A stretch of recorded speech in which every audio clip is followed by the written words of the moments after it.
নমস্কাৰ আজি আমি এপিএসসি সিসিৰ যিখন সিসেট পেপাৰ থাকে জিএস পেপাৰ 2 এই পেপাৰখনৰ কাৰণে এটা ষ্ট্ৰেটেজি চাম this is a sample strategy and you can customise it according to your convenience প্ৰথমে আমি যিখন সিলেবাস থাকে সিসেটৰ সেইখন বুজিব লাগিব তাৰ যিমানবোৰ সেকশন আছে সেয়া আমি ফেমিলিয়াৰাইজ হ'ব লাগিব প্ৰত্যেকটো সেকশনৰ লগত আৰু প্ৰত্যেকটো সিলেবাসৰ টপিক খৰচি মাৰি চাব লাগিব মই সিলেবাসখন এটাচ কৰি দিছো আপোনালোকে চাব পাৰে টোটাল 6টা সেকশনত ডিভাইড কৰা আছে সিলেবাসখন টোটাল 80টা প্ৰশ্ন থাকিব 200 মাৰ্ক থাকিব প্ৰত্যেকটো কোৱেশ্চনত 2.5 মাৰ্কস কে থাকিব আৰু যেহেতু ইয়াত নিগেটিভ মাৰ্কসৰ কাৰণে অলপ কনফিউজন থাকে মই জনাই দিছো 1/4 of the total allocated mark মানে 1/4 of 2.5 হলে আমাৰ যদি এটা প্ৰশ্ন ভুল হয় 0.625 মাৰ্কস ডিডাক্ট হ'ব এটা শুদ্ধ হলে 2.5 মাৰ্কস পোৱা যাব আৰু এটা ভুল হলে 0.625 মাৰ্কস ডিডাক্ট হ'ব ইয়াত এটা মন কৰিবৰ কথা হ'ল যেটো পইণ্ট নম্বৰ 2 আৰু 4 আছে ইন্টাৰপাৰ্সনেল স্কিলছ ইনক্লুডিং কমিউনিকেশ্যন স্কিলছ আৰু ডিসিজন মেকিং এণ্ড প্ৰবলেম সলভিং এই দুটা সেকশন সাধাৰণতে ইগনোৰ কৰা দেখা যায় কিন্তু বিগত দুটা বৰ্ষত এপিএসসি সিসিয়ে যি সিসেট পেপাৰ কাটিছে যি পেপাৰ আহিছে এই দুটা সেকশনৰ পৰা এই দুখন পেপাৰত ঠিকঠাক কোৱেশ্চনছৰ এলোকেশন দেখা গৈছে সো যাতে এটা সেকশনো আমি ইগনোৰ নকৰো গোটেইখিনিয়ে চাই যোৱাটো ভাল আৰু এইখিনি যেহেতু বৰ বেছি কঠিন নহয় এটা সেকশন গতিকে এবাৰ চাই যোৱাটো ভাল হ'ব সাধাৰণতে সদ্যহতে ইগনোৰ কৰা দেখা যায় সো এইটো কথা আমি মনত ৰখা ভাল প্ৰথমটো আমি সিলেবাসৰ লগত কমফৰ্টেবল হলো নেক্সট আমি শিকিব লাগিব টাইম ম্যানেজমেন্ট যেহেতু আমি 2 ঘণ্টাৰ ভিতৰত 80টা প্ৰশ্নৰ কোৱালিফাইং মাৰ্ক নিশ্চয়কৈ 66.67 থাকে বা এপিএসসি হয়তো 33% বুলি কোৱা কাৰণে 66 এতিয়ালৈ ক্লেৰিফিকেশন একদম পোৱা হোৱা নাই 67 আপোনালোকে সেফ মাৰ্কস ধৰি থৈ দিয়ক 67 মাৰ্কস যদি আমি পাব লাগে ধৰক 1/3 of 200 মাৰ্কস সো আমি তথাপি চেষ্টা কৰিব লাগে কাটঅফতকে কিছু ওপৰত কাৰণ নিগেটিভ হলে যদি তললৈ আহি যায় হেতু ৰিস্ক লব আমি নিবিচাৰো গতিকে আমি around 100 যদি আমি we can try তেনেহলে আমি কমফৰ্টেবলি কোৱালিফাই কৰিব পাৰো গতিকে আমি টাইম ম্যানেজমেন্ট শিকিব লাগিব যেহেতু 2 ঘণ্টাত আমাৰ 80টা প্ৰশ্ন থাকে তাৰ ভিতৰত আমি নিজৰ strong area weak area analyse কৰাৰ পিছত কোনখিনি চাম এনেকৈ আমি নিজৰ প্ৰিপাৰেচনৰ সময়টো আৰু মক টেষ্ট দিওতেও টাইম ম্যানেজমেন্টটো চাব লাগিব এটো দ্বিতীয় হৈ গল তাৰ পিছত আমি তৃতীয়তে প্ৰেক্টিস কৰিব লাগিব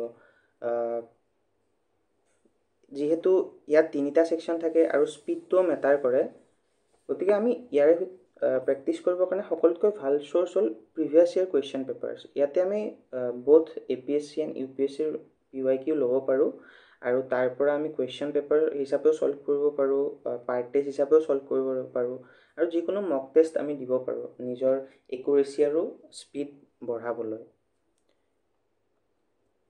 next we have to improve our vocabulary তাৰ বাবে আমি কি কৰিব পাৰো বাতৰি কাকত পঢ়িব পাৰো বিভিন্ন ধৰণৰ ইন্টেলেকচুৱেলছৰ আৰ্টিকলছ পঢ়িব পাৰো এছে পঢ়িব পাৰো যাৰ দ্বাৰা আমাৰ কম্প্ৰিহেনশন স্কিলছখিনি আপগ্ৰেড হ'ব তাৰপিছত we can practice summarizing passages and answering related questions যেহেতু আমি হেখত কম্প্ৰিহেনশনত সলভ কৰিব লাগিব তেনেকৈ আমি কিছুমান অনলাইনে হোক বা আগৰ বছৰত আহা কোৱেশ্চনৰ কম্প্ৰিহেনশন বিলাকৰ থ্ৰুৰে তাৰ পিছত যেটো কোৱেশ্চন আছে আমি কেনেকৈ জাম যে বহুতে যেহেতু কম্প্ৰিহেনশনটো আগত পঢ়ে কিছুমানে কোৱেশ্চন কেটা আগত পঢ়িলে আমি হেতু হিচাপে নিজৰ ষ্ট্ৰেটেজিটো ডিভাইস কৰি লম যে আমি কোৱেশ্চন সামনে পৰীক্ষাত প্ৰথমে কম্প্ৰিহেনশনটো গুটেই পঢ়ি যাম কিৱৰ্ডছবোৰ আন্ডাৰলাইন কৰিম হেনেকৈ আমি নিজৰ ষ্ট্ৰেটেজিটো ডিভাইড কৰি লম আৰু মানে আমি যিকোনো কম্প্ৰিহেনশন এটা বা প্যাসেজত এটো বস্তুত ফোকাস কৰিম যে তাৰ মেইন আইডিয়া কি হয় আৰু আৰ্গুমেন্টছ এণ্ড কনক্লুজনছ কাৰণ এই তিনটা বস্তুত এপিএসসি ফোকাস কৰা দেখা গৈছে next we will try to enhance our analytical skills we can engage in activities that boost logical reasoning and analytical thinking for example puzzle solve কৰা brain teasers logical reasoning exercises এইবোৰ আমি কৰিলে ব্ৰেইনটোক ষ্টিমুলেট কৰা হয় আমি ব্ৰেইনটোক আপগ্ৰেড কৰিবলৈ আমি চেষ্টা কৰা হয়, যিটো আমাক পৰীক্ষাত হেল্প কৰিব। যিহেতু আমাৰ তাত আমি নজনা টাইপৰ বা আমি কেতিয়াও নেদেখা কুৱেশ্যনো বা পাজলো আহিব পাৰে, সেইবিলাক কেনেকৈ আমি টেকেল কৰিব পাৰোঁ সেয়া আমি এনেকুৱা পাজল প্ৰেক্টিচ কৰি, চুডকু খেলি বা আপোনাৰ ব্ৰেইন টিজাৰ্ছ ভেৰিয়াছ টাইপছ অফ তেনেকুৱা ছল্ভ কৰি আমি আপগ্ৰেড কৰিব পাৰোঁ নিজৰ লেভেলটো।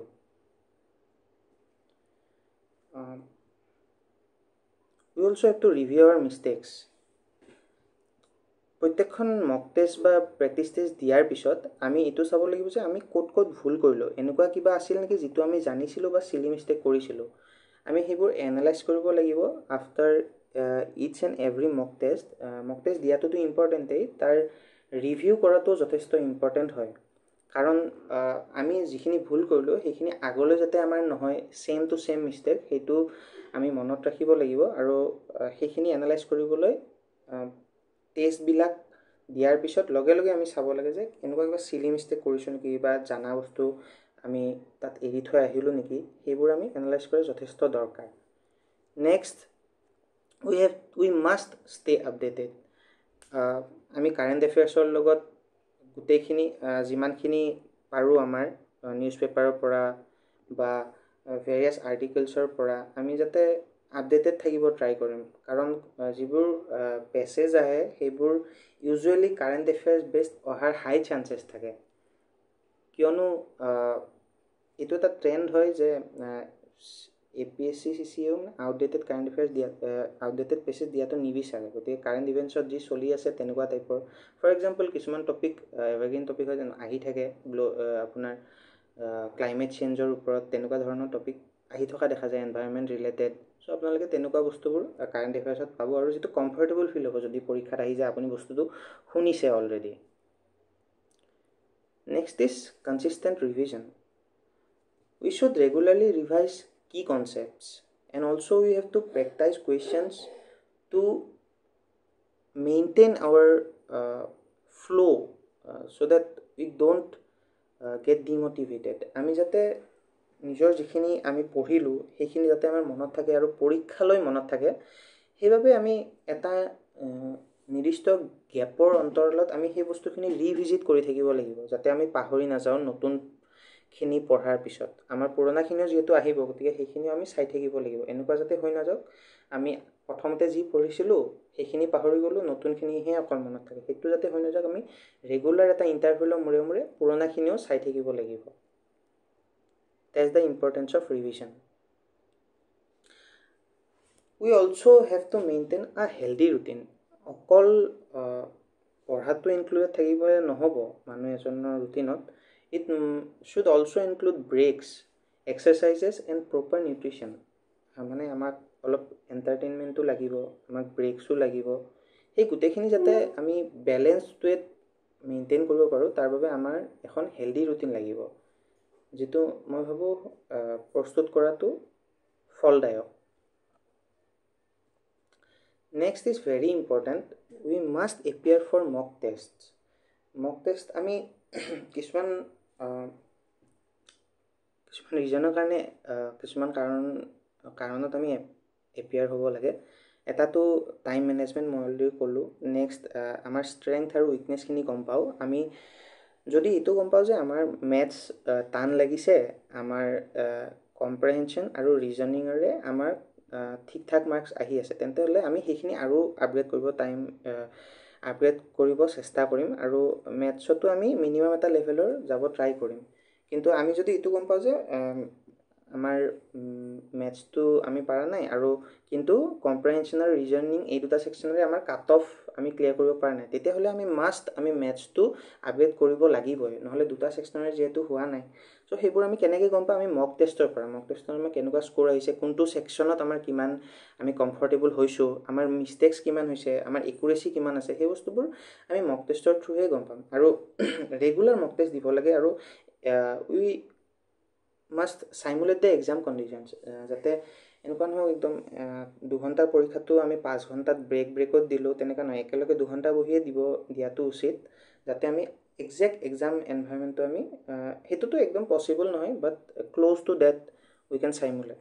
আৰু we should analyse our performance, আমাৰ যিটো উইক এৰিয়া আছে বিশেষকৈ সেইটো আমি ফ'কাছ কৰিবলৈ, আৰু আমাৰ ষ্টাডি যিটো প্লেন আছে তাত সেই উইক এৰিয়াজৰ বস্তুখিনি বেছিকৈ ইনক্লুড কৰিব চেষ্টা কৰিব লাগে। এইখিনি মক টেষ্ট দিয়াটোৰ প্ৰাধান্য দিয়াৰ অন্যতম কাৰণ। গতিকে এই যিখিনি strategy কোৱা গ'ল এইখিনি ফ'ল' কৰি we can enhance our preparation for the CSAT paper and improve our chances of success in this exam. Thank you and best wishes.